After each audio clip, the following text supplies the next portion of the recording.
Dans les épisodes précédents, on a vu l'Empire d'Occident se ratatiner comme un abricot sec. Rassurez-vous, on est au fond du trou, ce qui signifie qu'on ne peut pas tomber plus bas.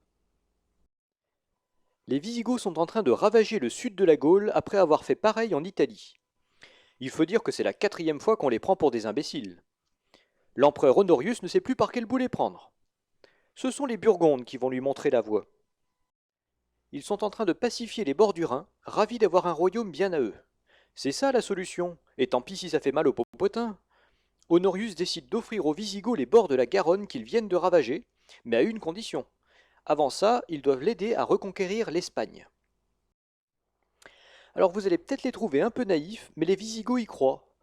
Et voilà qu'ils poursuivent leur périple jusqu'en Espagne, cette fois aux côtés des Romains. Quand on combat main dans la main, ça va tout de suite beaucoup mieux. Même les Alains sont remis à leur place. Ils s'égayent comme une volée de moineaux et beaucoup viennent trouver refuge chez les Vandales. Ceux-ci organisent la résistance aux côtés des Suèves, mais les Visigoths décident que ça suffit comme ça. Et comme Honorius n'a pas vraiment les moyens de leur tenir tête, il accepte de signer le papier qui leur donne les rives de la Garonne en guise de territoire. Cette année 418 est à marquer d'une pierre blanche. Elle voit la naissance du royaume wisigoth qui deviendra bientôt le plus puissant des royaumes germaniques. La ville de Toulouse devient leur capitale, et la région peut voir à nouveau la vie en rose grâce à la protection des Visigoths. Maintenant, c'est sûr, les Germains sont l'avenir de Rome. La longue marche des Visigoths est terminée. Imaginez un peu ce qu'ils ont vécu. Prenons un gosse né en 366. Il a passé son enfance dans les plaines de Roumanie, jusqu'à ce que l'irruption des Huns bouleverse son quotidien. Il a 10 ans quand ses parents l'emmènent se réfugier dans l'Empire romain au sud du Danube. Il en a 30 quand il participe au pillage d'Athènes, avant de s'installer dans les recoins austères de la Serbie.